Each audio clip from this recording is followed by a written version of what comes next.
contratos, todo esto ya. Hoy ya vemos esto, la contratación, estructura del contrato, la celebración, son tres etapas y la ejecución. Vamos a ir mejor aquí a la pizarra.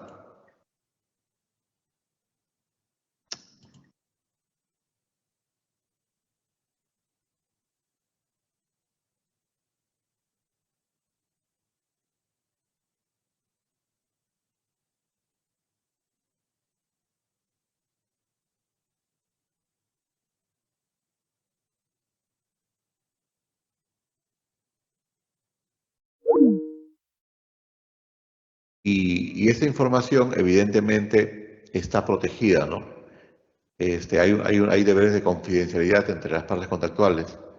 Entonces no se le puede dar un mal uso a la información que se obtiene cuando uno está solicitando contratar con la otra parte o está pensando celebrar un contrato con otras personas. Después de compartir la información, ¿no? Después de verificar identidades con las otras partes con las que se va a contratar, entramos tomamos la decisión, es la de celebrar el contrato. La celebración del contrato implica fundamentalmente lo que es la, el consenso, ¿no? El consentimiento. En esta etapa se crea el contrato, recién en la etapa contractual con la celebración. Recuerden que celebración equipárenlo a realización, a la creación. A partir de la celebración existe el contrato. Y en el contrato allí importa que las partes tengan o que exista la voluntad de contratar y conforme al conocimiento que han adquirido, ¿no? Conforme a la información que han recibido. Y la tercera etapa, ya cuando el contrato ya existe, es la de la ejecución, que en chiquito dice eficacia, ¿no? O sea, efectos. El contrato celebrado ya surte efectos.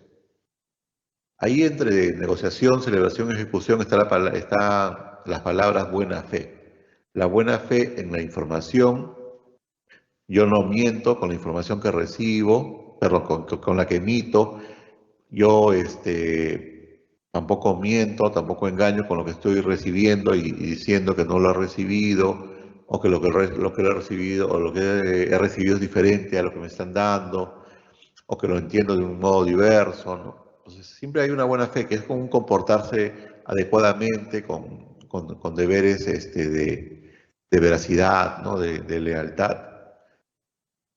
Y en la buena fe también la información importante es la confidencialidad, ¿no? La reserva de información. Yo no voy a solicitarle a una empresa que me brinde información, ¿no? Con el objeto de cerrar un contrato con ella, y una vez que tengo su información la voy a publicar en redes sociales, pues, ¿no? Pero es una información que la empresa brinde libremente. Esa empresa brinda esa información a quienes van a contratar con ella, ¿no? Entonces, se entiende que hay ese deber de confidencialidad, ¿no? La buena fe en la celebración, como dice allí, la congruencia, o sea, que se corresponda entre lo que mi intención para contratar con lo que yo estoy contratando, que se corresponda la información que he recibido para celebrar ese contrato con el contrato que estoy celebrando, ¿no? Que haya correspondencia, o sea, que no esté en un error. Yo pedí información, mi intención era celebrar un contrato de este tipo, pedí información para celebrar el contrato de ese tipo y ahora estoy celebrando el contrato de ese tipo. Yo quería todo eso, ¿no? Entonces hay una congruencia. Para eso también la buena fe. Y el tercero, la ejecución, es ejecutar lo que se ha acordado. No, yo no ejecuto respecto a derechos y obligaciones que no han sido objeto del contrato. O sea, hemos celebrado un contrato, en ese contrato se han establecido obligaciones y derechos, y yo voy a ejecutar esas obligaciones y esos derechos en esos términos, no algo diferente. Entonces, tres etapas, precontractual, contractual, postcontractual, negociación, celebración, ejecución, que exista buena fe entre las partes contractuales respecto a la información en la primera etapa, congruencia, segunda etapa, y que se ejecute lo acordado en la tercera etapa. Ahí en chiquito pueden leer artículo 1362, los contratos deben negociarse, celebrarse y ejecutarse según las reglas de la buena fe y común intención de las partes. O sea, el contrato, así como para ejecutar, para aplicar una norma jurídica, una ley, se interpreta, ¿no? Entonces también igual, cuando yo tengo un contrato y yo quiero ejecutar el contrato, yo quiero que el contrato despliegue sus efectos, que el contrato sea eficaz, yo también tengo que utilizar la buena fe y para eso yo interpreto el contrato. Interpreto lo que se negoció, lo que se celebró y lo que se está ejecutando, ¿no? Conforme a la buena fe y la real intención de las partes. O sea, ¿qué realmente querían las partes cuando contrataron? O sea, a mí no me pueden obligar a que un contrato se ejecute en un ámbito en el que no me interesa.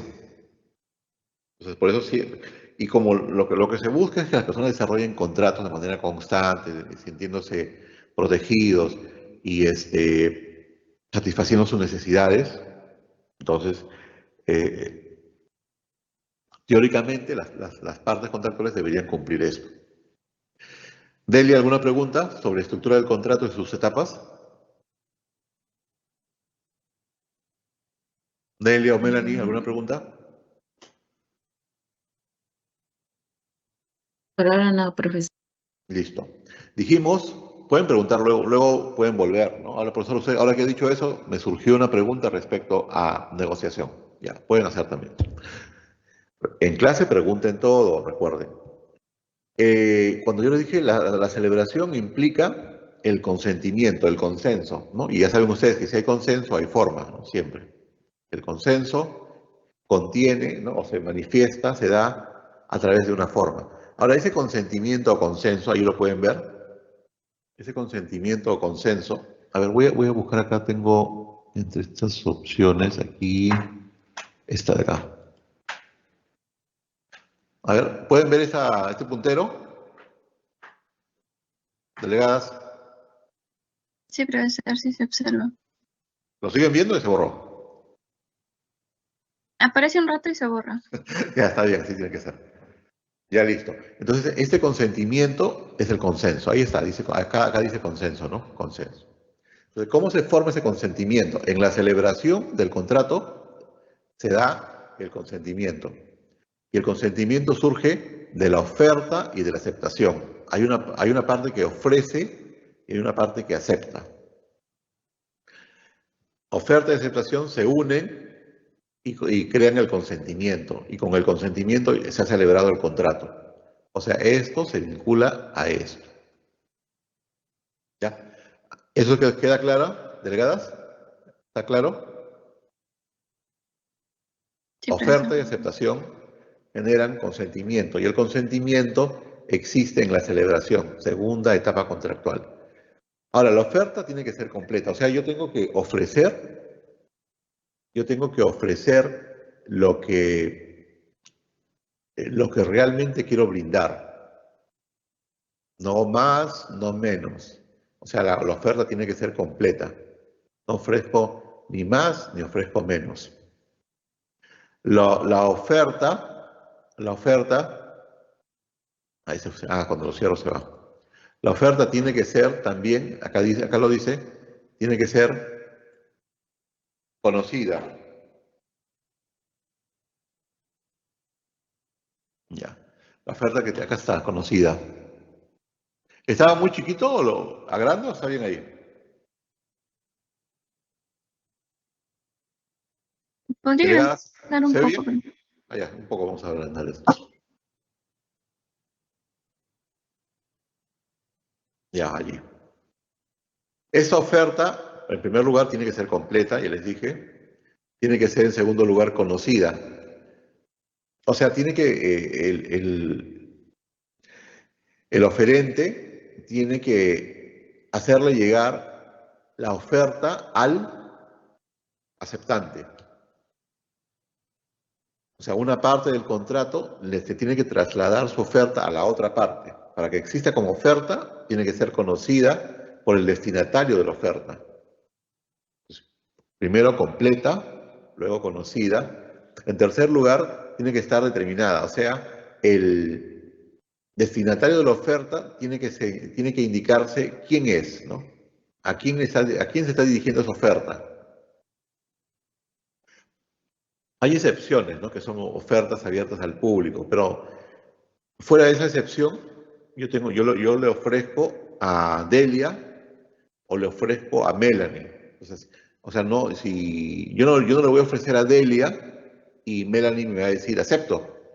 A Melanie yo no le he ofrecido.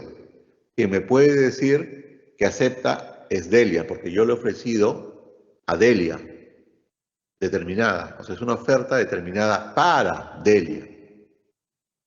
Yo no le voy a ofrecer a Delia y Melanie me dice, acepto tu oferta. Entonces, como yo he aceptado, se ha generado oferta, aceptación y hay consentimiento. No, no, delegada Melanie, yo no le he ofrecido a usted, yo le ofrecí a Delia. Entonces, eso significa determinada. El destinatario de la oferta está especificado quién es. Y la cuarta, la forma. Si es el contrato que se va a celebrar es un contrato consensual, no hay problema. Cualquier forma vale. Recuerden ustedes, contratos consensuales, contratos solemnes. Pero, si el contrato que se está ofreciendo celebrar mediante esa oferta es un contrato solemne, allí se tiene que cumplir la forma solemne que la ley exige que se cumpla. Si no, esa oferta no va a valer como tal. Y luego pasamos al otro lado, la aceptación. El aceptante, cuando el aceptante acepta, su aceptación tiene que ser congruente.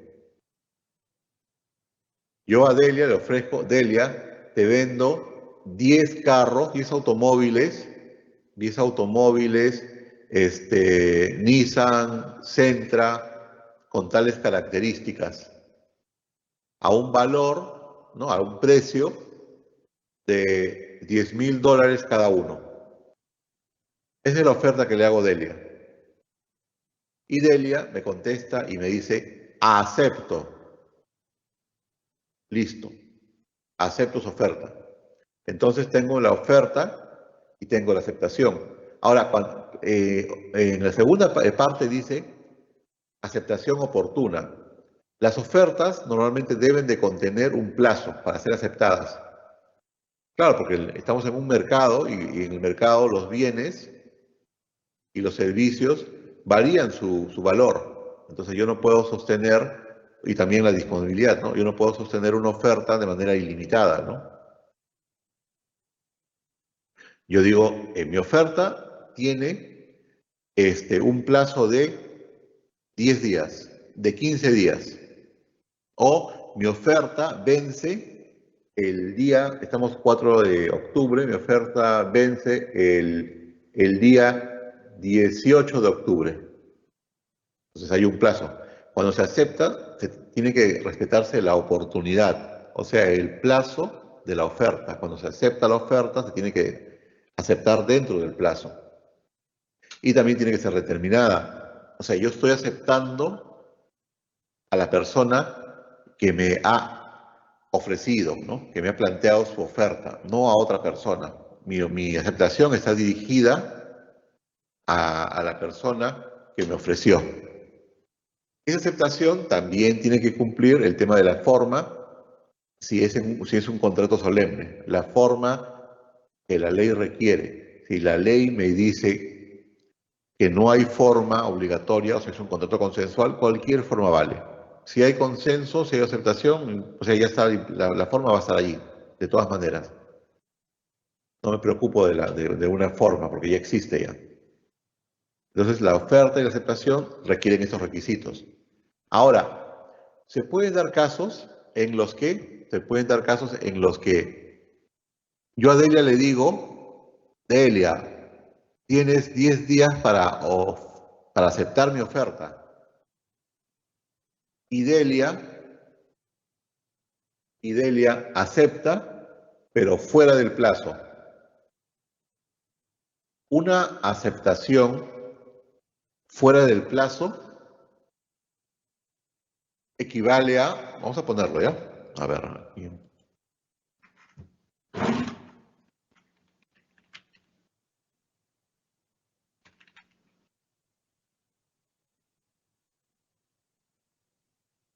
Creo que azul ya está, vamos a color este de aquí.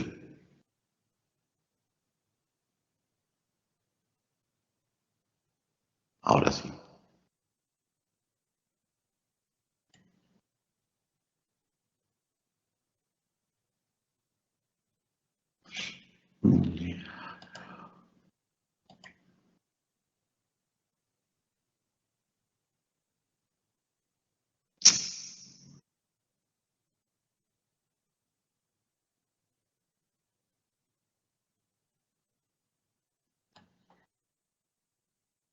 Y disculpen, se movió, voy a volver a poner aquí. A ver.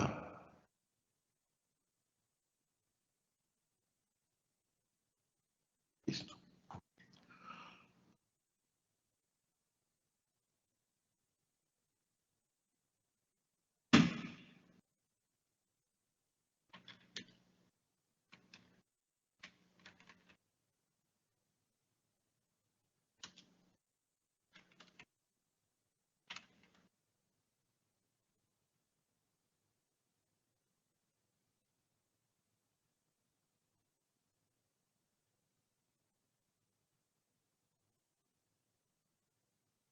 Melanie, ¿qué cosa he escrito como contraoferta?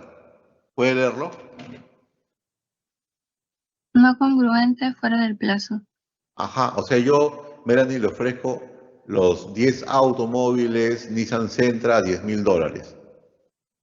Y usted me dice, para que no sea congruente, ¿no? Si usted me dice, sí, acepto, 10 automóviles, $10.000, perfecto. Eso es congruente y hay aceptación.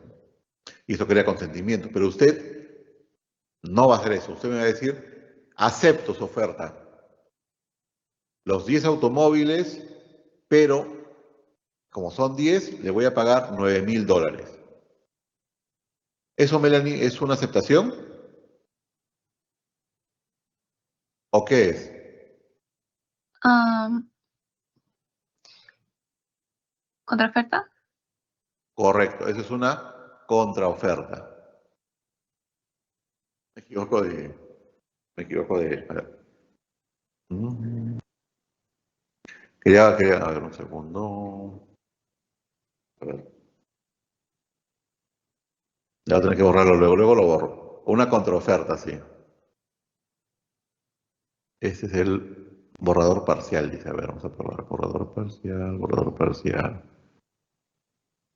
Borrador parcial, borrador parcial. Bueno, ya.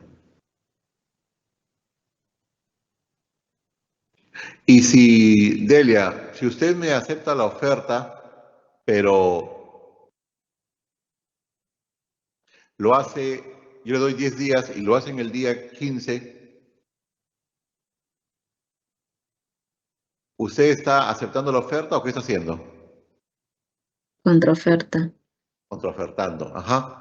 Entonces es fácil, ¿no? Una contraoferta implica, inclusive podría darse también, si yo le ofrezco a Delia, los 10 Nissan Sentra, $10.000, y Melanie me dice, acepto, te compro los 10 vehículos Nissan Sentra a $10.000. ¿Delia está aceptando esa oferta? ¿O me está haciendo en este caso me estaría haciendo recién una oferta, ¿no? Ella no puede aceptar porque la oferta no ha sido determinada a ella, pero su supuesta aceptación en realidad es una oferta. Ujú. También podría darse. ¿Alguna pregunta en ese tema?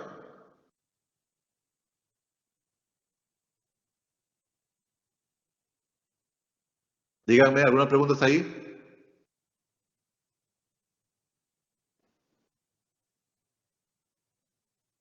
No, ¿Cualquiera? profesor. Ya, listo. Entonces tenemos que el contrato en la tercera etapa se ejecuta. Esa ejecución implica la eficacia del contrato, eficacia contractual. Cuando escuchan eficacia contractual es un contrato que surte efectos. Ahora, esos efectos de un contrato son los derechos y obligaciones, ¿no? Recuerdan eso, derechos y obligaciones que tienen las partes contractuales entre sí. Estos derechos y obligaciones son comportamientos. Nosotros siempre nos obligamos a comportamientos. Esos comportamientos que son derechos y obligaciones en los contratos, ¿cómo se llaman? No lo he puesto allí, pero ya lo hablamos antes. Comienzan con P, después la R, después la E, después la S. Delegadas, ¿cómo se llaman?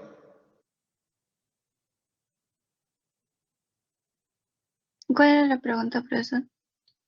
Los derechos y obligaciones son comportamientos, pero esos comportamientos en el contrato tienen otro nombre además.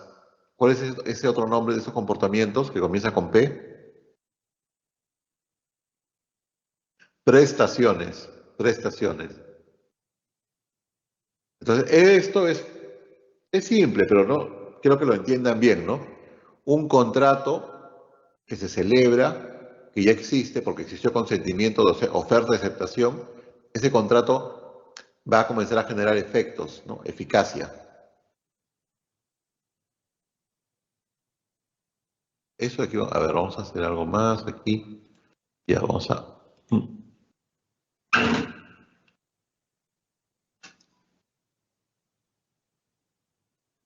Ya, vamos a poner acá una flechita. Y aquí está. Así, para que quede más claro. Listo. Los efectos, que son derechos y obligaciones, y estos derechos y obligaciones son prestaciones. Los derechos y obligaciones se tienen que cumplir, obviamente, ¿no? El cumplimiento de la obligación. O sea, si se cumple la obligación, ¿quién es el que tiene el derecho en un contrato? El acreedor. ¿Quién tiene la obligación? El deudor. Entonces, el pago implica el cumplimiento de la obligación. El deudor desarrolla una prestación, que es un comportamiento, ¿no? Donde él cumple la obligación. Y cuando la obligación se cumple del deudor a favor del acreedor, esta obligación se va a extinguir.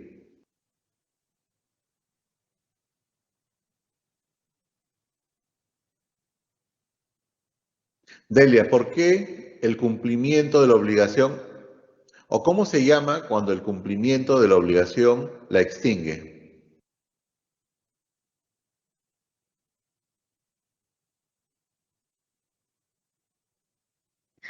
Pago.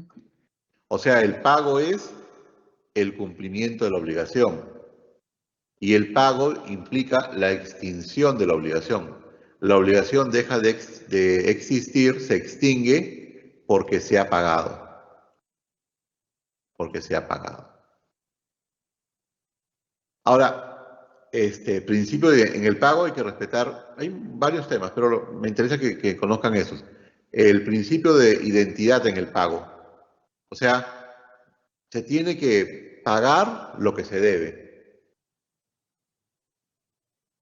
Yo le tengo que entregar a Delia los 10 automóviles Nissan Sentra, que acordamos, ¿no?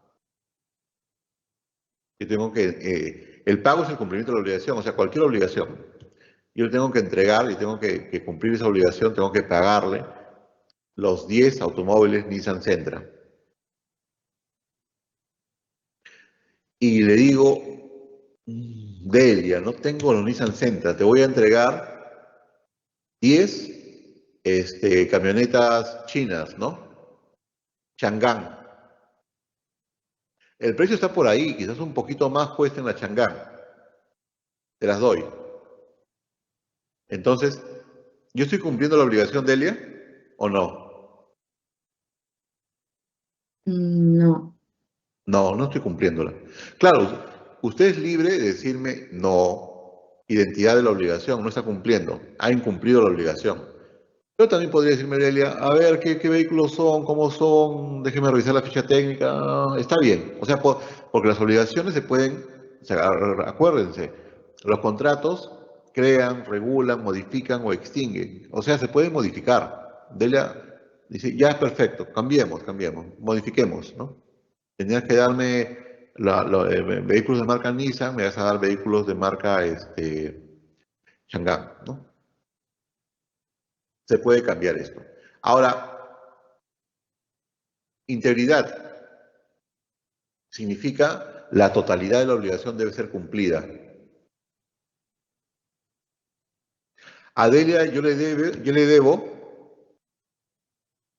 100.000 soles. ¿De acuerdo, Delia?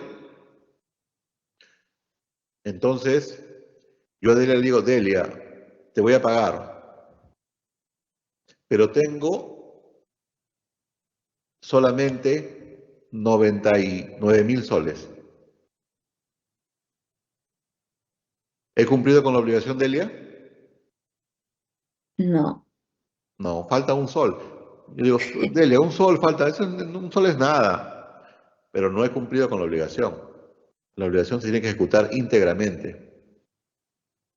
Usted me dice, ¿me pagas los 100.000 íntegramente o no me has pagado? Has incumplido la obligación.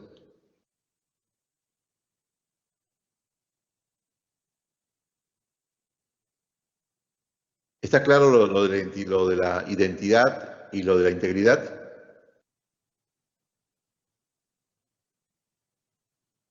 El profesor.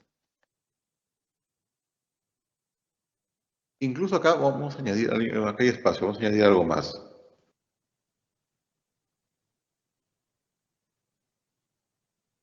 El cumplimiento de la obligación y también tenemos acá al costado, tengamos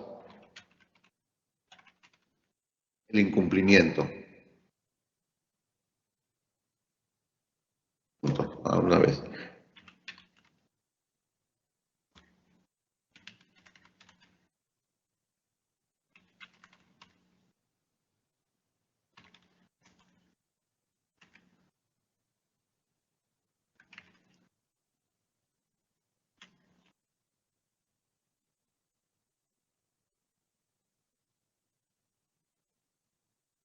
Es por acá.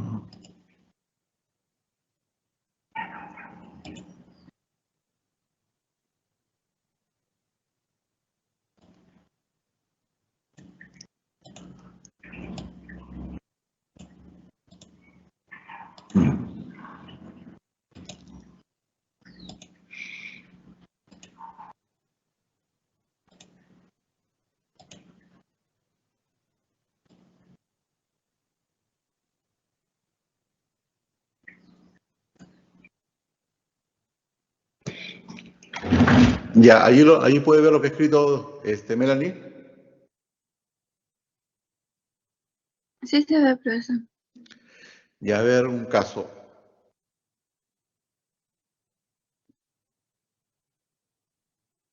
Ya, Melanie, usted me contrata para que pinte la sala de su casa para la reunión que va a tener el día de su matrimonio. ¿De acuerdo, Melanie?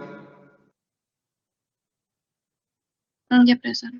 Ya, usted se va a casar, pongamos, el día, el 31 de octubre, el viernes 31 de octubre. Entonces yo tengo que entregarle todo pintado hasta el jueves 30 de octubre. Entonces mi plazo es 30 de octubre, ¿correcto? ¿De acuerdo, Melanie? Para pintar. Usted me dice, ¿qué color quiere que lo pinte, Melanie? Su sala, para su matrimonio.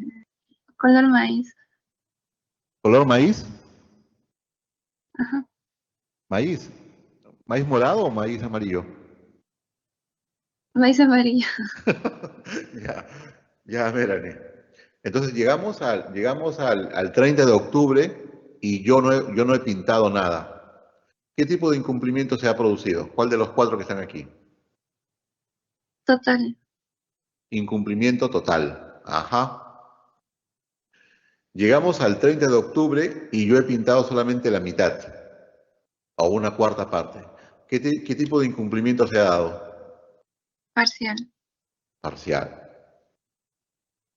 Llega el 30 de octubre, yo no he pintado. Llega el 31 de octubre, yo no he pintado. El día sábado 1 de noviembre, yo le entrego a usted, pintado. ¿Qué tipo de incumplimiento se ha dado? O cumplimiento, ¿no? Tardío, profe, ya me casé ya. Claro, de estar tardío. O sea, usted necesitaba para una fecha. En el Perú, ese es un gravísimo problema. Mucha gente dice, pero yo lo pinté, pues, ¿no? O sea, ¿por qué reclama? Yo le pinté, pero solamente lo entregué al día siguiente. O sea que no es que sea al día siguiente, tú tenés un plazo para cumplir y tienes que cumplir dentro del plazo. Yo necesitaba hasta ese día. Después no. Tú ya incumpliste. Profesor, un Claro. compañero está levantando la mano. Ya, dígame. Profesor, no se ve lo que... Ah, no, no. A ver, Melanie y Delia, ¿están viendo ustedes la pizarra? Sí. Refrescar, ¿no? Ya, pero lo que... sí, Sí, disculpen, sí, ¿no? ya se actualizó la página. Ah, Tengo ya. que actualizar el whiteboard. Ya, listo. Entonces, tardío. Este es uno de los problemas en el Perú, al menos más frecuente. Y siempre tengan cuidado con esto, ¿no? Porque ustedes, a veces todos se hacen en plazos, en fechas. A mí me tiene que, imagínense que yo tengo que cumplir. Yo me he comprometido para hacer lo que es el catering para el matrimonio de Melanie, que es el 31 de octubre. Y para eso yo le he pedido a mis proveedores que me entreguen, ¿no? Hasta máximo, hasta el día 29 y algunos el 30, porque se necesitan productos frescos. Están excesivos los plazos. Y pongamos que el principal plato, el plato central, era de carne de res, ¿no? Y el de la carne de res incumple conmigo, no me manda. O me manda una carne de baja calidad, no carne dura, carne de algún animal viejo, ¿no? Todo seco. Entonces, el incumplimiento de esa persona origina que yo incumpla con Melanie, ¿no? Evidentemente yo soy responsable ante Melanie. Entonces, el tema, y eso es importante en estos casos, por ejemplo, como veamos más adelante, las cláusulas, ¿no? Las cláusulas penales por incumplimiento, por demora.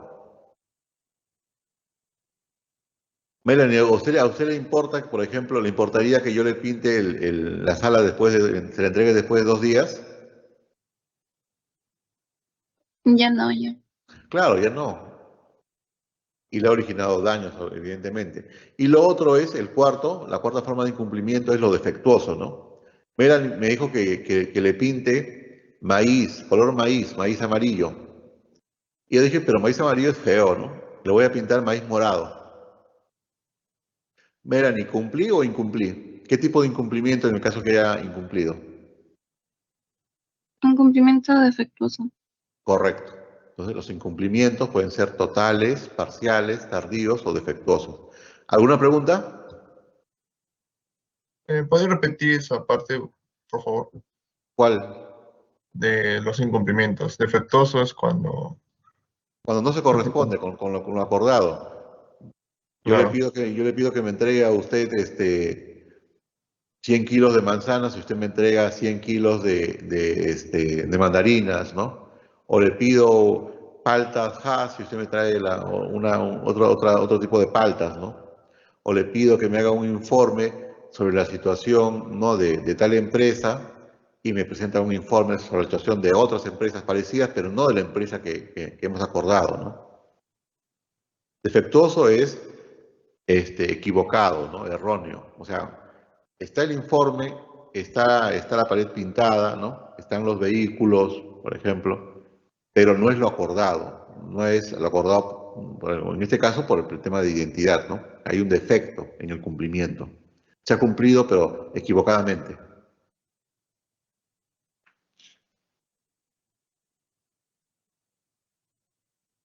Ahora, estos derechos y obligaciones, a ver, aunque me para aquí para bajar esto, estos derechos y obligaciones se pueden también ceder. O sea, yo puedo ceder mis derechos y obligaciones que están en un contrato. O sea, puede haber cesión de derechos en un contrato. Está permitido ceder, salvo que en el contrato diga está prohibido ceder. Pero si no está establecida una cláusula donde se prohíba la cesión de derechos, entonces no se, salvo que no exista la cláusula, no se puede ceder. Ahora, en una cesión, ¿cuáles son las partes que intervienen en una cesión? Tenemos en primer lugar al cedente. El cedente es el que cede. Por ejemplo, en un arrendamiento, si ponemos un ejemplo de un arrendamiento. Delia, ¿lo escribimos así nomás?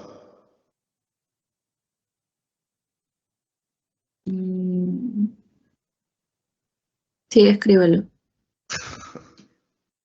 Por favor. Ya, un arrendamiento.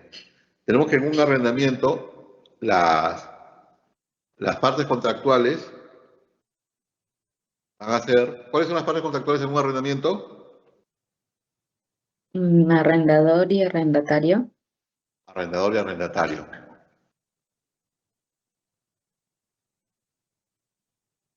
Entonces, lo más típico en este tipo de contratos es que, gracias, es que el arrendatario que ha arrendado un bien para ocuparlo, para poseerlo, ya no quiera, ¿no?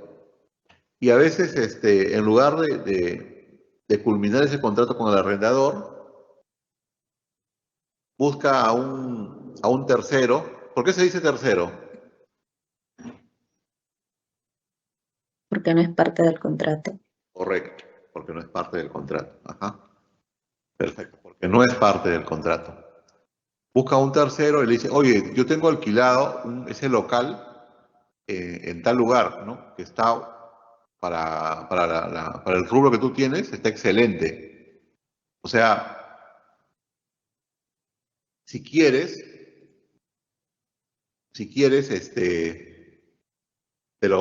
muchas veces utilizan a veces la fórmula del traspaso, ¿no? Cuando implica que los bienes, la logística, ¿no? Cuando ya un negocio ya totalmente armado. Pero si no, solamente puede ser el espacio, mi lugar. El arrendatario le dice, si quieres, yo te cedo mi posición, mis derechos y obligaciones como arrendatario, ¿no? O sea, tú pasarías a ser el arrendatario. Y este arrendatario se volvería un tercero, ¿no? Saldría del contrato. Ya, Delia y Melanie. ¿Quién es el cedente en el ejemplo de ese contrato de arrendamiento?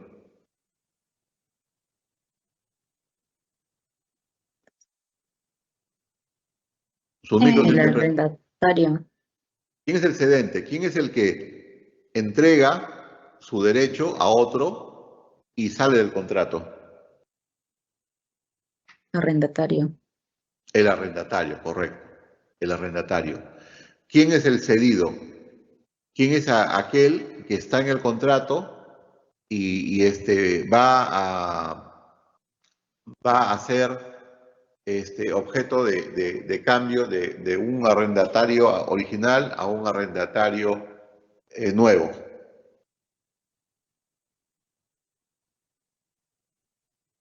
El O sea, tercero. O sea, ¿quién se mantiene en el contrato? Ah, el arrendador. No, El arrendador. El arrendador es el cedido. ¿Y quién es el nuevo, el que entra al contrato? El que recibe la cesión de derechos. ¿Quién es el cesionario? el tercero. El tercero, que va a ser, pongámoslo también, ¿no? Ya pongámoslo allí, que va a ser el nuevo arrendatario.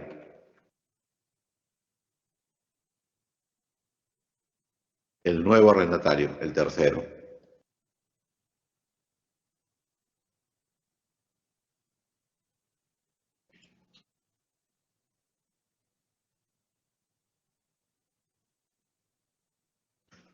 ¿Ven? Es fácil, ¿no? En un contrato de arrendamiento, bueno, por completo esto.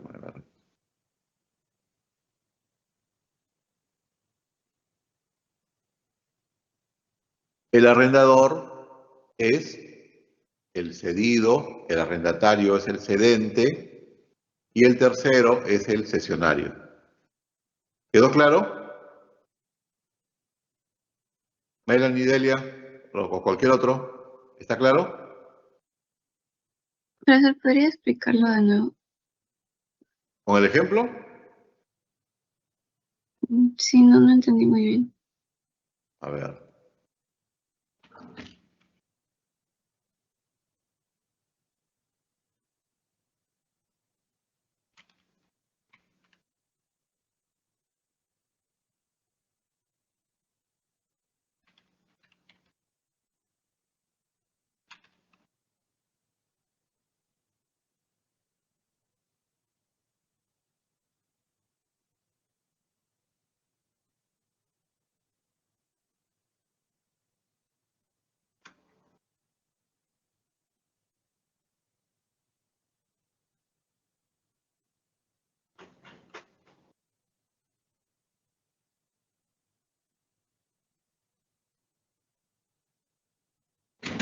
¿Ya ahí ven? Ya no usamos ejemplo de contrato, sino que usemos el ejemplo de un noviazgo, que a eso entienden mejor. A ver, ¿algún voluntario?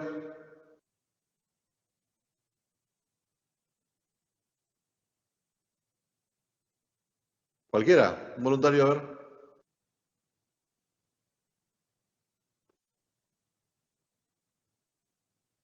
A ver, Bien, busquemos. chicos.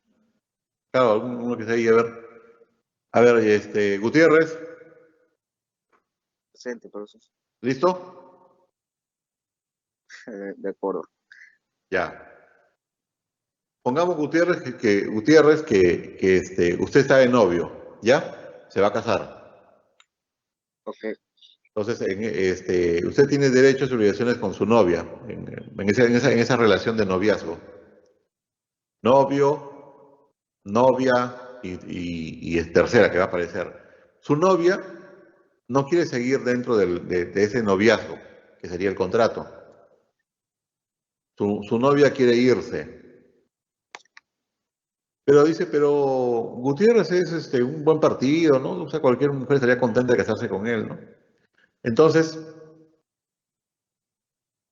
le consigue otra mujer, una tercera, que no es parte del noviazgo, y que quiere casarse con usted, estaría interesado en casarse con usted, o mantener un noviazgo con usted en todo caso. Entonces, tenemos el novio que se va a mantener. Tenemos la novia que se va a ir. Y tenemos la tercera que va a entrar a ese noviazgo y va a reemplazar a la novia actual, va a ser la nueva novia. ¿Listo, Gutiérrez? Gutiérrez, sí, en ese noviazgo, ¿quién es el cedente o la cedente? la novia, La novia, correcto. ¿Quién es el cedido? el novio. O sea, ¿quién? Ah, yo, Correcto. ¿Quién es la cesionaria? la tercera. Correcto. ¿Ya? ¿Ya entendió, no? por los nombrecitos por ahí, si tienen un cuaderno, apúntenlo, pero ya se entendió. Sí, sí, profesor. Ya, perfecto. A ver, con los casos de la vida real se entiende mejor. Listo. Entonces vamos a ir ahora por otro lado, por acá. Ya está, ya está. Eso de aquí. A nivel de contratos, y también es importante que lo sepan porque a veces sucede, a nivel de contratos tenemos el contrato que yo quiero celebrar, un contrato definitivo. Pero a veces las partes no están preparadas o no se dan todavía todas las condiciones para celebrar un contrato definitivo. Entonces, se opta por temporalmente, de manera preliminar, celebrar un contrato preparatorio. O sea, un contrato que va a servir para que en el futuro se celebre un contrato definitivo. O sea, cuando ustedes les digan, vamos a celebrar un contrato preparatorio, significa que es un contrato previo al contrato que quieren celebrar en realidad, el contrato definitivo. O sea, por ejemplo, si quisieran celebrar una compra-venta, el vendedor le dice, todavía no te lo voy a vender, vamos a hacer un contrato preparatorio de compra-venta. Y entonces, los contratos preparatorios pueden ser compromiso de contratar o contrato de opción. O sea, cuando ustedes, si en algún momento tienen, o se encuentran en una situación en la que le dicen, ustedes quieren comprar un bien, esta situación puede hacer en cualquier contrato. Ustedes quieren comprar un bien y la otra parte, la parte vendedora le dice, ya, vamos a hacer una compra-venta, vamos a hacer un contrato de opción de compra-venta. Ustedes dirán, ¿contrato de opción de compra-venta qué es eso? Ese es un contrato preparatorio. Es un contrato en el que todavía no va a haber compra-venta, o puede ser un compromiso de contratar. Sí, disculpen un momento, por favor.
Sí, disculpen. Entonces, un contrato preparatorio tiene dos modalidades, compromiso de contratar y contrato de opción. Si alguien les propone eso, ya saben, todavía no es el contrato definitivo. Ahora, ¿cuál es la diferencia? En un compromiso de contratar, las partes o una de las partes se obliga a celebrar en el futuro el contrato definitivo. O sea, el contrato definitivo todavía no existe. Se están obligando en el plazo de 6 meses, en el plazo de 1 año, a celebrar, siguiendo con el ejemplo, una compra-venta. Pero todavía no hay compra-venta. Es un contrato preparatorio. A muchísima gente le han engañado con esto. Compromiso de contratar, de compra-venta. Y las personas piensan que es una compra-venta. Claro, un contrato preparatorio, sea compromiso de contratar o contrato de opción, se parece bastante a una compra-venta, ¿no? En el ejemplo. Y entonces cuando le ponen compromiso de contratar, de compra-venta, piensan que es una compra-venta. Pero todavía no. Es un compromiso, es una obligación para celebrar después, para celebrar en el futuro, una compra-venta. Pero no es la compra-venta. En el otro caso, el contrato de opción es un poco más seguro, está más avanzado, está más cerca del contrato definitivo, porque una parte o ambas partes van a tener la opción de convertir ese contrato preparatorio en uno definitivo, ejecutando la opción. O sea, yo quiero que ese contrato de opción de compra-venta se convierta en compra-venta y ejecutando esa opción, el contrato se convierte en compra-venta. O sea, cualquiera de las dos partes o una de las partes, dependiendo cómo lo pacten. Y el efecto de ejecutar la opción dentro de un contrato de opción es que el contrato se entiende celebrado, la compra-venta, y se ejecuta el contrato definitivo ya. O sea, yo no tengo allí que buscar la celebración de un contrato definitivo. No, el mismo contrato me permite convertir el contrato preparatorio de contrato de opción en un contrato definitivo. En cambio, el compromiso de contratar no me permite hacer eso. Esa es una diferencia importante. Compromiso de contratar, yo voy a exigir que se celebre el contrato definitivo. En el contrato de opción, yo ejecuto la opción, convierto mi contrato preparatorio en un contrato definitivo y voy a ejecutar el contrato definitivo. Entonces, tengan cuidado cuando celebren estos contratos. Como les digo, muchas personas creen que están celebrando un contrato definitivo y no están celebrando un contrato definitivo, sino un contrato preparatorio. Los nombres importan, ¿no? ¿Hasta aquí alguna pregunta? Profesor, usted mencionó antes del contrato preventivo de compra y venta, que es un contrato preparatorio. No, son contratos preparatorios y compromiso de contratar, ¿no? O el contrato de opción, es lo que está regulado. No, Ok. se llaman contratos preparatorios, así se llaman en el Código Civil. Compromiso de contratar es exigir la obligación. Claro, de contratar luego un contrato definitivo. Entonces, si la otra parte no cumple, yo puedo llevarlo al Poder Judicial y decir, señor juez, se comprometió a celebrar un contrato definitivo y no lo ha hecho. Señor juez, oblíguelo a que celebre el contrato definitivo. Eso puedo hacer. Pero no hay todavía contrato definitivo. Entonces, es bastante frecuente, sobre todo en compras-ventas, que a las personas les hacen firmar compromisos de contratar, de compra-venta, y ellos creen que es una compra-venta, ¿no?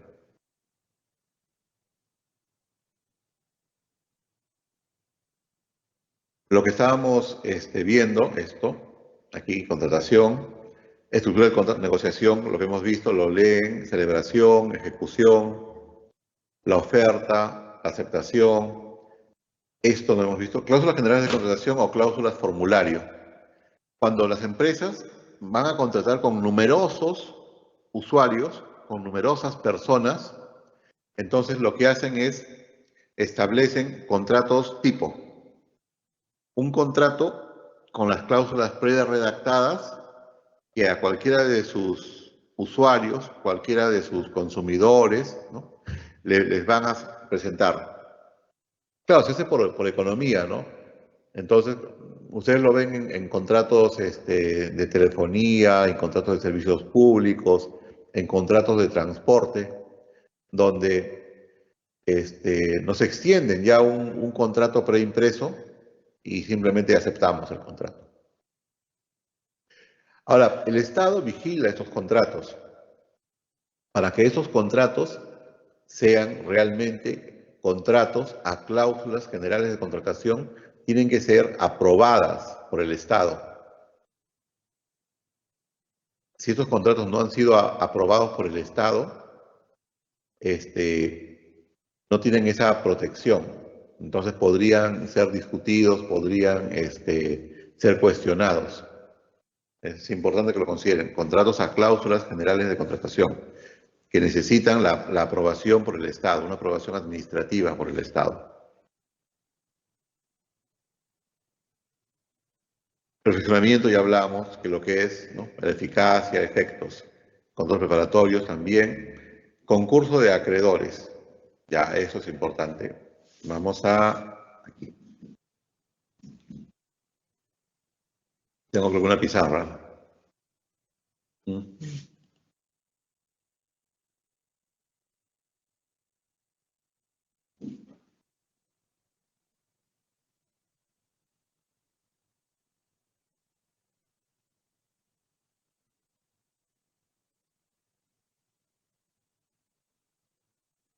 ¿Listo? Delia, Melanie, ¿pueden ver la pizarra?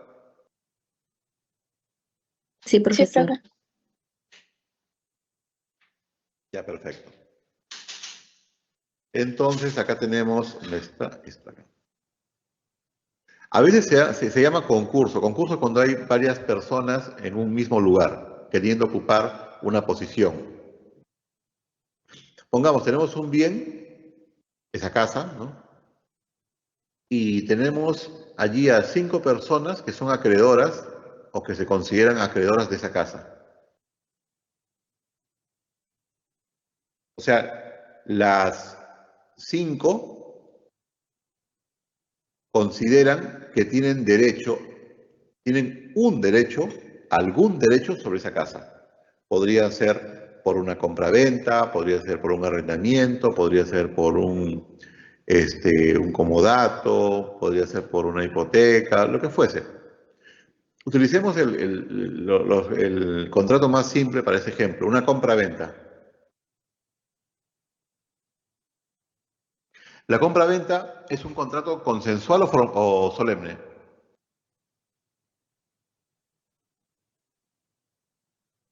Consensual. Consensual. Entonces, puede tener cualquier forma.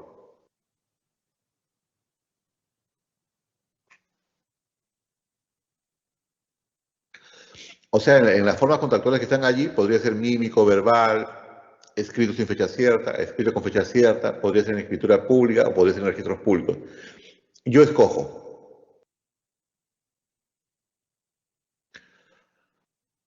Pongamos como ejemplo la compra-venta de un bien inmueble.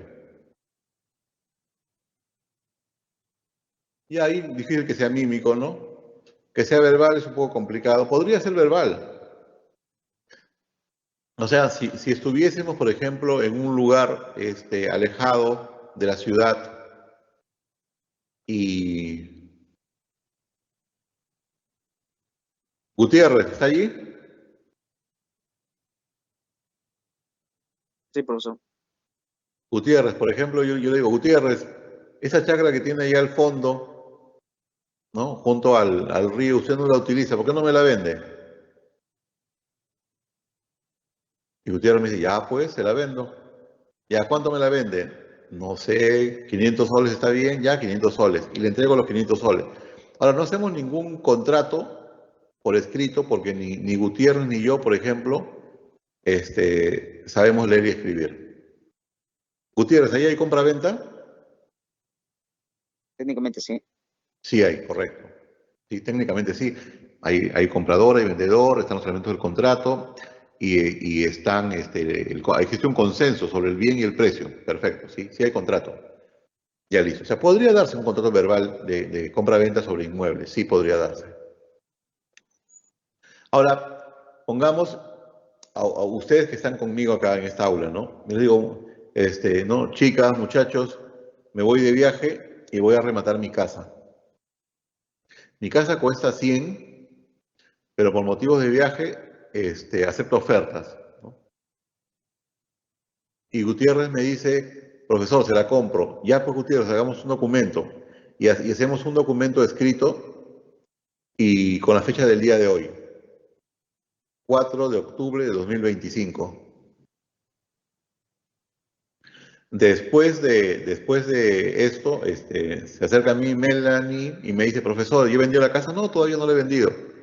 Ya, pues, ¿me la puede vender a mí? Sí, sí, no hay problema. Y ya le pago ahora, ya, o le pago después. Si deseas, después, ¿cuándo podrías pagar después? El lunes ya.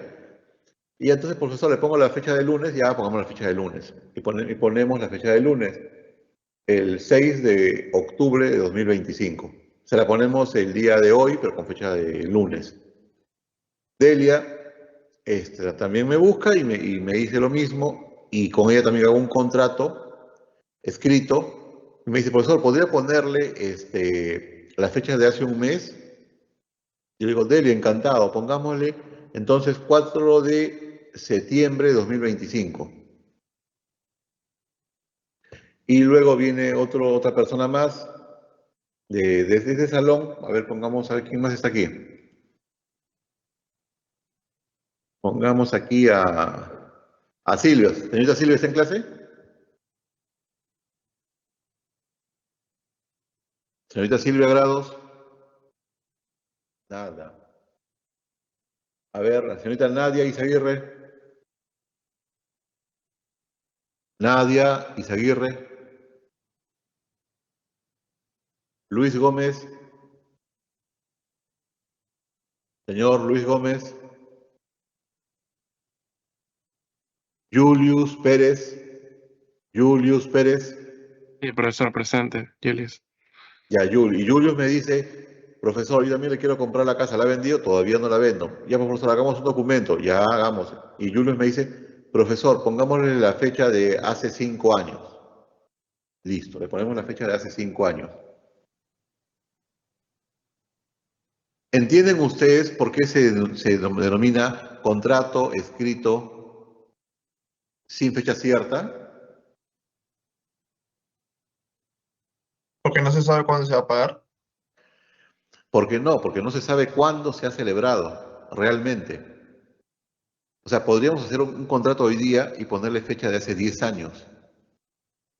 O sea, no hay un control. Por eso es un contrato escrito y algo más vamos a poner aquí.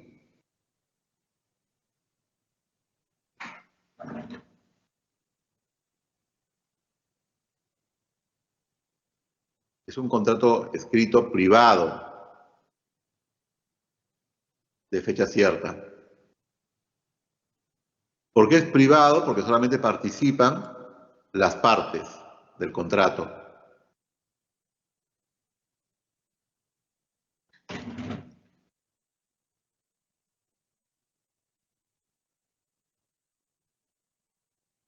Es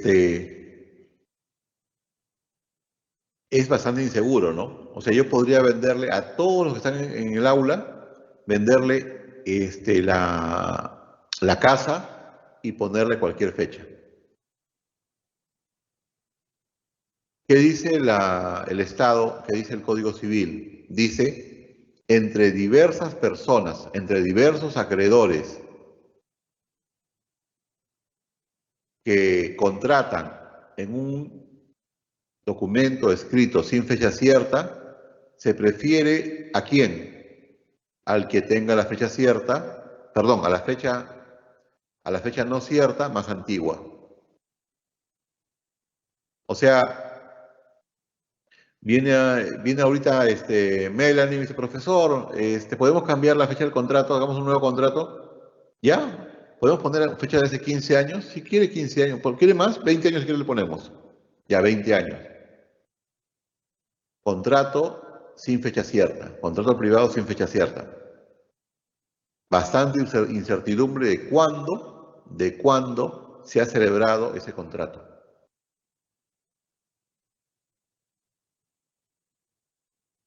Luego, por ejemplo, viene Delia y me dice, profesor, el contrato que hemos celebrado, hay que llevarlo a legalizar al notario. Ya, si quiere, vamos, pues. Cuando se legalizan firmas, lo que hace el notario es verificar identidad. Verifica identidad de las personas que han suscrito ese contrato. En ese caso, Delia y yo. Verifica que Delia es Delia y verifica que Javier es Javier. Para eso nos va a solicitar nuestros DNIs, para mirar, ¿no?, si se corresponde con el sistema RENIEC mediante su biométrico, y va a poner, después de verificar identidades, va a colocar una fecha.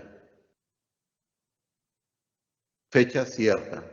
Entonces, una forma de incorporar, una forma de dotar a un contrato privado sin fecha cierta de fecha cierta, o sea, de incorporarle fecha cierta a un contrato, es legalización de firmas ante un notario público. El Estado dice, si existen contratos privados sin fecha cierta y existe un contrato privado con fecha cierta, ¿cuál se privilegia? ¿Cuál ha actuado de manera más diligente? Arriba dice, ¿a qué acreedor preferirá el derecho? Si hay varios acreedores, el derecho va a preferir al acreedor más diligente, a aquel que actúa utilizando las reglas que le otorgan más seguridad jurídica, al que otorga las herramientas que le da el Estado y que contrate con mayor seguridad. Entonces, si tengo un contrato sin fecha cierta, se va a escoger a la fecha más antigua. Si tengo un contrato con fecha cierta y tengo contratos sin fecha cierta, se va a escoger al de fecha cierta. Y si tengo varios contratos con fecha cierta, ¿cuál se va a escoger, Delia? ¿A la más antigua? Correcto, al contrato privado con fecha cierta más antiguo. Sí. Ahora, después, más seguro que esto, tenemos un contrato que se eleva a escritura pública notarial. Un contrato que se va a llevar ante un notario para que lo registre en su libro de escrituras públicas. Y se va con eso a constituir una escritura pública, ¿no?, de compra-venta, por ejemplo.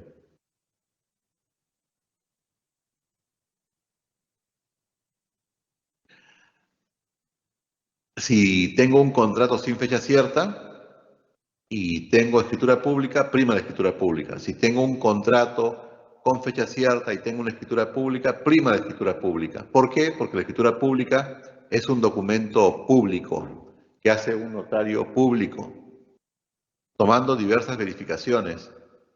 En una escritura pública, el notario va a verificar identidad de las partes, va a verificar derechos de las partes. Entonces, el notario público interviene. El notario público no es un funcionario público. El notario público es un abogado que participa de un concurso público y es escogido, ¿no?, por el Ministerio de Justicia como notario público, y va a desempeñar una función ante la sociedad, ¿no?, de asegurar, de publicitar actos y contratos. Pero el notario público, quien tiene su notaría pública, no es parte del Estado, es una empresa privada. El notario público, en su notaría pública, no está en registros públicos, es independiente de los registros públicos. Los registros públicos sí es parte de la Superintendencia Nacional de Registros Públicos, sí están sí conforma el Estado. Entonces, en una escritura pública notarial, interviene el notario, intervienen las partes e interviene el Estado. Para lograr una escritura pública notarial, lo que le tienen que llevar al notario es una minuta.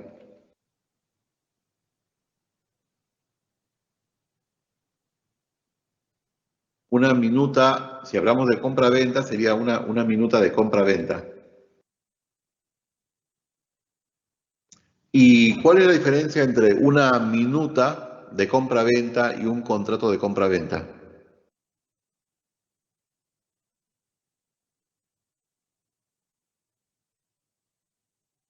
O sea, la minuta, vamos a poner aquí una flechita, la flecha.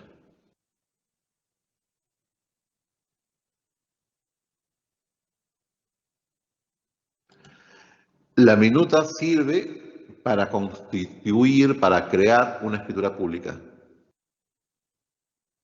A ver, déjenme mostrarles algo más aquí.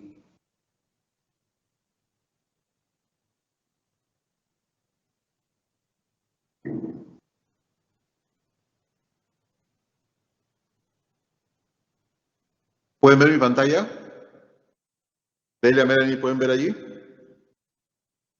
Sí, profesor. ¿Qué dice? Contrato de arrendamiento. Ajá. Este es un contrato, por ejemplo, ¿no? Contrato de arrendamiento de un bien inmueble. Arrendador, sus datos, nombres, apellidos, DNI, domicilio, correo electrónico, celular. Por otra parte, la arrendataria, nombres, apellidos, igual, DNI, domicilio, correo electrónico, celular. Términos y condiciones. Cláusula primera, propiedad del bien, que el arrendador es propietario. El objeto del contrato, que el arrendador va a entregar a la arrendataria en arrendamiento del bien. El bien a arrendarse. Ahí están diversas cláusulas. Después vamos a volver sobre eso. Las cláusulas y pueden ser una cláusula, dos cláusulas, o en este caso del ejemplo son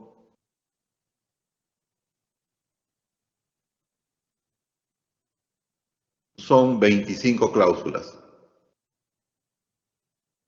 Y firma el arrendador y el arrendatario. Pueden legalizar o no firmas, ¿no? Si legalizan firmas, fecha cierta van a tener. Pero ¿cuál es la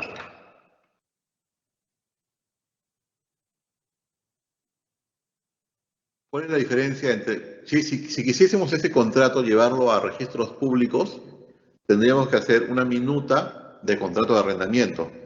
Entonces diría así, minuta de contrato de arrendamiento. ¿Ven lo que estoy cambiando, delegadas?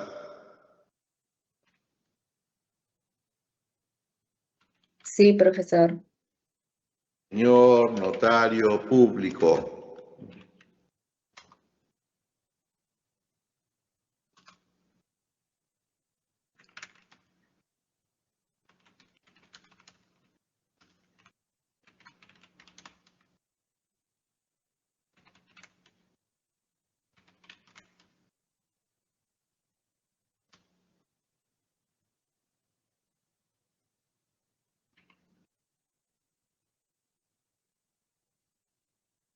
Ya está.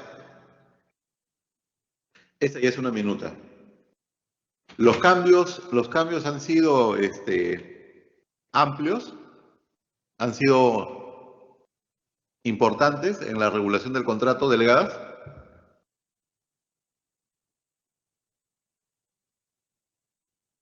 No han sido muchos. No, pues. Básicamente una minuta, de lo que están viendo ustedes, es un contrato que se dirige a un notario en el cual las partes del contrato le piden al notario que convierta esa minuta en una escritura pública. Entonces, una minuta va a ser esto, un contrato en el que se dirige a un notario para que ese notario convierta ese contrato, esa minuta, en una escritura pública. Y, además, quitemos esto, y además la va a firmar un abogado. O sea, a ver, un momentito. A ver, acá.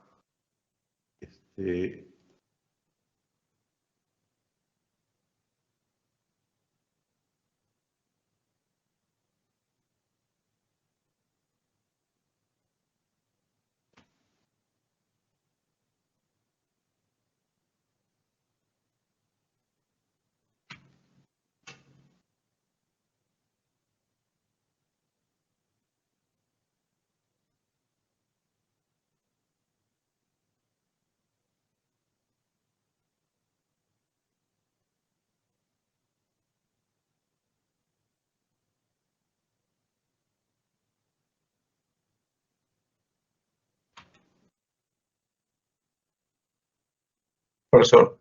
Sí. No sé por qué no puedo copiar acá. Bueno, ya no importa. Quería pegar algo acá y no puedo hacerlo. Ya, cierro esto. Vuelvo aquí. A ver, el contrato, aquí está.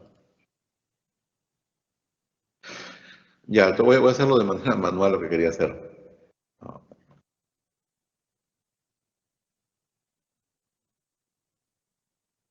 Entonces aquí estaría al final, ¿no? Abogado, Javier, toda minuta tiene que ser firmado por un abogado. Javier Armando, Huerta Ortega, registro local, número 23665, ya, una cosa así.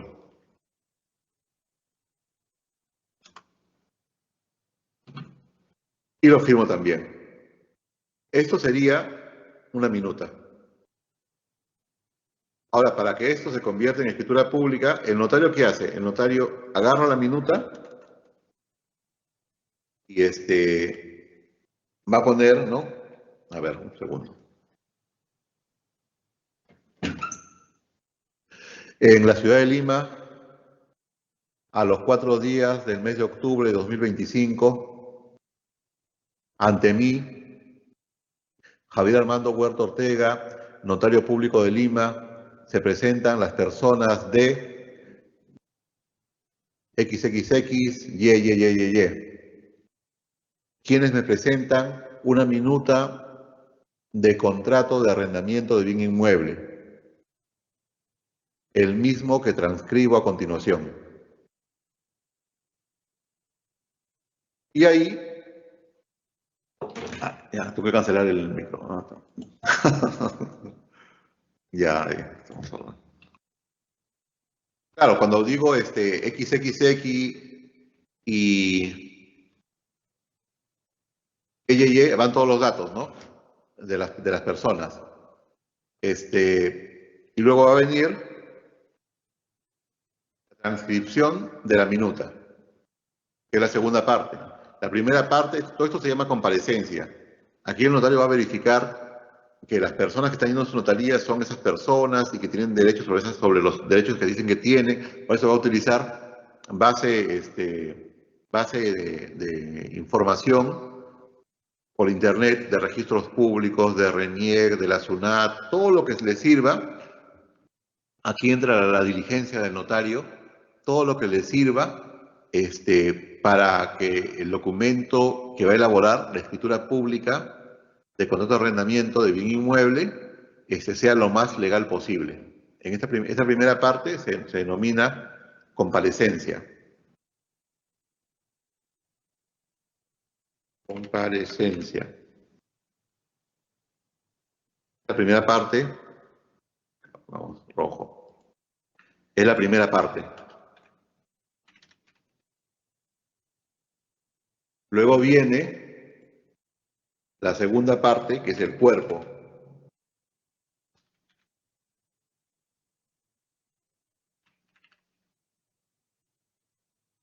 Este cuerpo o segunda parte, básicamente, ¿qué es? La transcripción de la minuta que le he llevado al notario.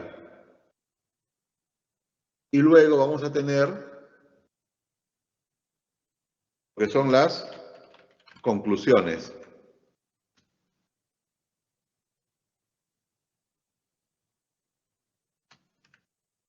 La tercera parte.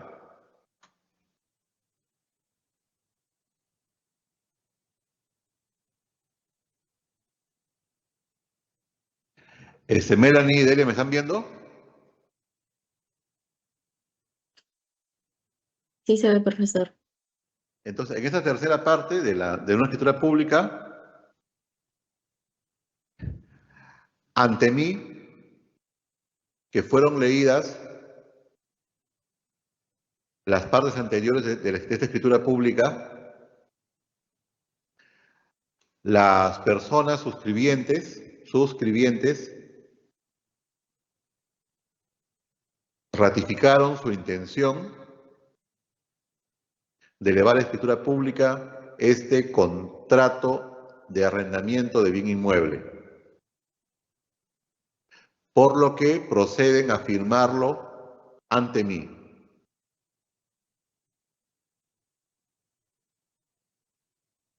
Entonces firman el arrendador, firma el arrendatario y firma el notario público. Y con eso tenemos una escritura pública. El original queda en la notaría y el notario nos da copias certificadas de ese original que se llaman testimonios. Testimonio de escritura pública, de contrato de arrendamiento de bien inmueble. El original lo tiene el notario. Actualmente ya los notarios le ponen firma electrónica, certificación electrónica, todo esto, ¿no? Y el documento es electrónico. ¿Se entendió? Y esto, una copia se va a registros públicos. Una copia de eso se va a registros públicos y ahí se va a inscribir.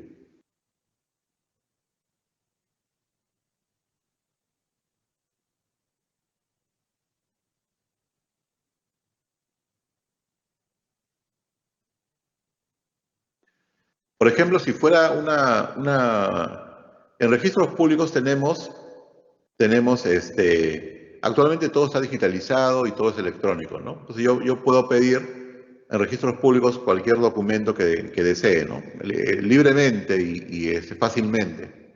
En registros públicos me puede dar un certificado literal de la información que está en registros públicos. Recuerden el principio de publicidad registral. Toda la información que está en registros públicos, el Estado presume y no admite prueba en contrario que yo lo conozco. Entonces, yo debo utilizar registros públicos para asegurar los actos y contratos que celebre. Entonces, acá tenemos, por ejemplo, es que está escaneado, está digitalizado. Antes, en registros públicos había libros grandes, libros en los que se escribía a mano. Y esto viene de principios del siglo pasado e inclusive antes, ¿no? Entonces, ahí tenemos todo escrito a mano, ¿no? con este tipo de letras. Si su casa, por ejemplo, donde ustedes viven, es una casa antigua y no se ha modificado en los últimos 40 años nada, pongamos 80s, su casa va a estar en ese sistema, va a estar en tomos y en partidas electrónicas, ¿no? Asientos registrales, todos a mano, así. Si en los 80s tuvieron algún cambio, van a pasar a estar en fichas electrónicas, esta de acá. A ver, editar, y acá está, rotar, derecha. Ya. Esas son fichas electrónicas, o sea, acá había una descripción del bien, acá había un rubro, títulos de dominio, quién es el propietario, de acá decía A le vende a B, B le vende a C, gravámenes o cargas, acá por ejemplo hipoteca. ¿Pueden ver que está escrita la hipoteca aquí o no? A ver. ¿Ya? Era un predio grande, se independizó y le perdieron a este señor. Acá se inscribió una hipoteca constituida por don Fernando Bobbio Rosa, soltero, a favor de Luciana Taleri, de Castro, y acá está la hipoteca.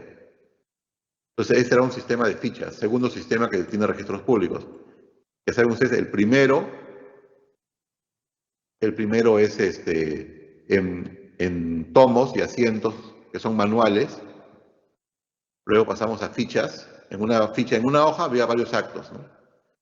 Un bien, la descripción del bien, quién era propietario, si había hipotecas o anticresis, si se cancelaba la hipoteca, registro personal, divorcios, ¿no? Por ejemplo, interdicciones aquí.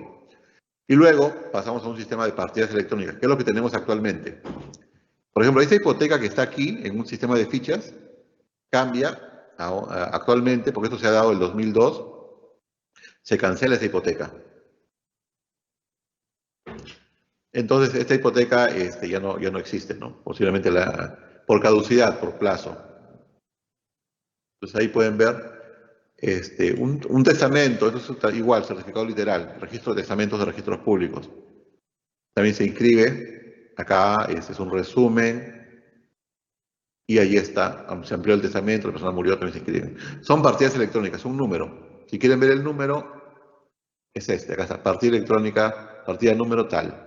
Oficina Registral de Lima. Todo está digitalizado en los registros públicos. Acá una donación, título archivado, dice. Cuando yo presento a registros públicos una compra-venta, el registrador público lo va a revisar y lo va a calificar. ¿Se inscribe o no se inscribe? Entonces, esa escritura pública, pongamos de compra-venta que ha llegado a los registros públicos, se va a archivar. Y luego se va a hacer un resumen. El resumen es lo que nosotros vemos en un título, como aquí. Este es un resumen. Acá, en vez de decir testamento, podría decir compra-venta. Compra-venta, el señor A, en tal fecha, en tal notaría, le vendió al señor B. Ya está. Ahí sería una compra-venta. En este caso es un título archivado, o sea, el documento que sirvió para que se inscriba un derecho en registros públicos. Entonces aquí está, por ejemplo, una escritura pública. Acá pueden ver la primera parte. ¿Se puede ver, delegada? Sí, profesor. Lo que yo escribí, ¿se acuerdan? Miren, en la ciudad de Lima, todo esto. Inicio. Todo esto de aquí, no lo puede marcar, ¿no? Porque no está escaneado que permita separar. Ya, toda la primera parte hasta aquí es la comparecencia. Todo esto, ¿no? Todo esto es la comparecencia. Y luego viene la minuta, que es transcripción de la minuta. Todo esto. Se transcribe, la minuta que yo le he llevado, el notario lo transcribe y la incorpora a una escritura pública. Y luego tenemos la parte de la conclusión, ¿no?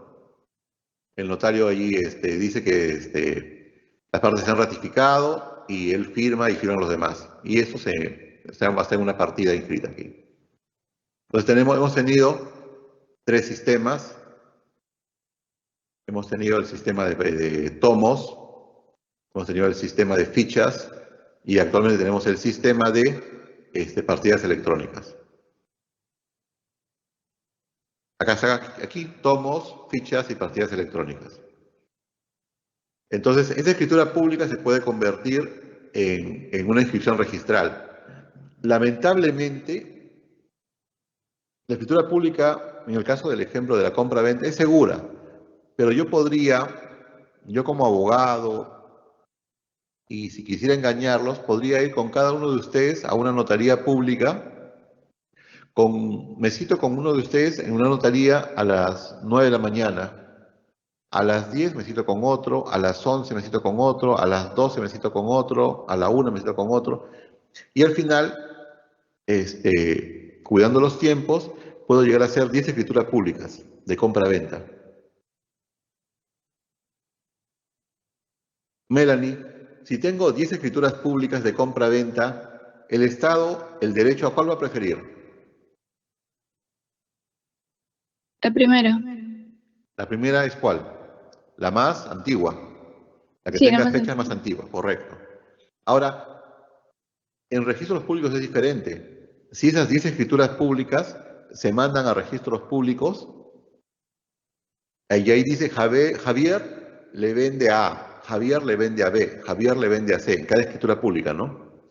En registros públicos va a haber una que llegue primero.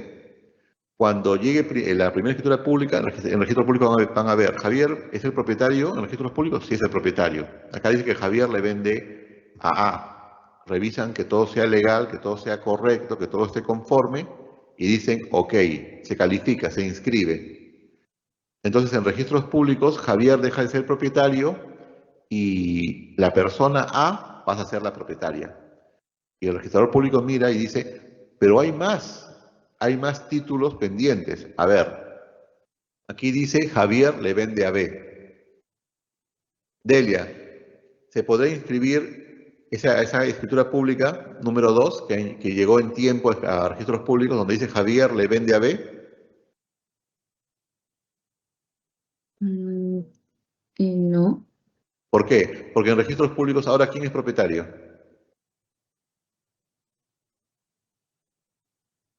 A. La primera escritura pública que llegó a registros públicos es Javier le vende a A. Compra-venta de Javier a A. Y ese ya se inscribió. Ahora Javier dejó de ser propietario en registros públicos y A es la propietaria en registros públicos. Entonces tenemos que cuando lleguen las demás escrituras públicas, ahí dice Javier le vende a B, Javier le vende a C. No, Javier ya no es propietario, se tacha, o sea, se rechaza. Profesor, entonces Dígame. la primera registro público que llega es el que vale. Correcto, el primero que llega al registro público. Podría ser la escritura pública más reciente, o sea, hay escrituras públicas con 10 escrituras públicas con diversas fechas. Y la última es la de usted, señor.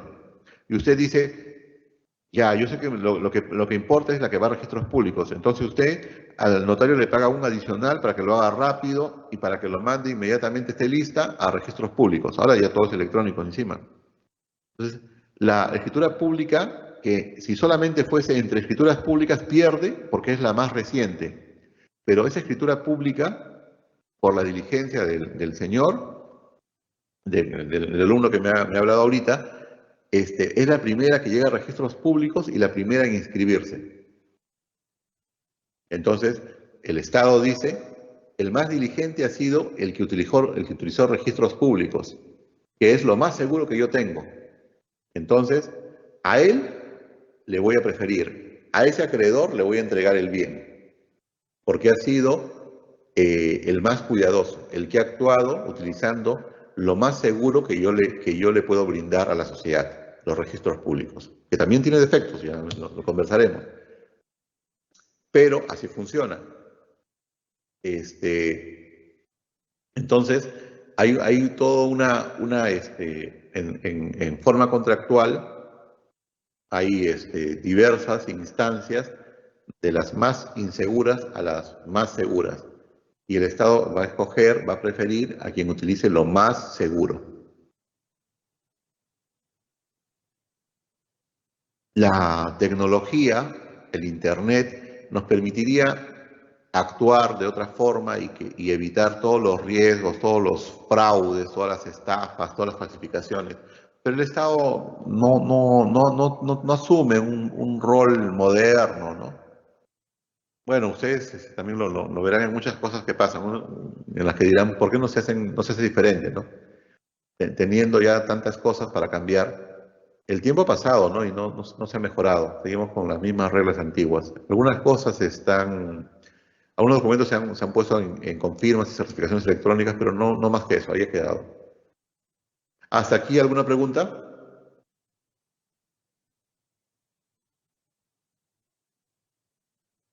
No, Dígame. profesor. Entonces, esto es importante, ¿no? Esa prelación que les digo. ¿A quién se prefiere? Al que utiliza la fecha cierta sobre la fecha no cierta, el que utiliza el documento público sobre la fecha cierta, el que utiliza registros públicos sobre una escritura pública. A él se prefiere. No hemos hecho hoy día break, entonces, si no hay ninguna pregunta, nos vamos a quedar aquí. ¿Alguna pregunta? ¿Ninguna? Profesor, nada más al inicio de la clase, o bueno, como hay muchas formas de contrato, o sea, el contrato también en sí tiene dos partes, ¿no? El contratante y el contratista, por así decirlo. No, en contrato hay partes contractuales, dependiendo de qué... El contractual. Claro, el contrato tiene partes contractuales. Son nombres genéricos, partes contractuales. Dependiendo del contrato, estas partes varían sus nombres. Si el contrato es compra-venta, las partes contractuales son vendedor y comprador. Si el contrato es de arrendamiento, las partes contractuales se llaman arrendador y arrendatario. Si el contrato es de mutuo, mutuante, mutuatario. Así. Esos son los nombres. Será el laboral, o sea, el jefe y el ¿cómo se Sí, llama? Y el empleado. esos contratos, estamos hablando de contratos civiles que se utilizan para contratos empresariales. En otro tema, en otra especialidad del derecho, que es el derecho laboral, existe el contrato de trabajo. Algunas reglas de lo que estamos viendo aquí nos van a servir en el contrato de trabajo, pero en la contratación civil hay mucha libertad. Hay mucha libertad. En la contratación laboral, la libertad es mínima, porque los contratos ya están establecidos por ley. Las regulaciones, las cláusulas están establecidas por ley, de manera obligatoria. En un contrato de trabajo, las partes son el empleador y el trabajador. En un contrato de trabajo. Eso lo vamos a ver después. También Ya, la ley también dice cómo se llaman ya. Listo, nos quedamos aquí. Hasta la siguiente clase. Gracias. Hasta luego. Hasta luego, profesor. Hasta luego. Buenas tardes. hasta luego. Buen fin de semana.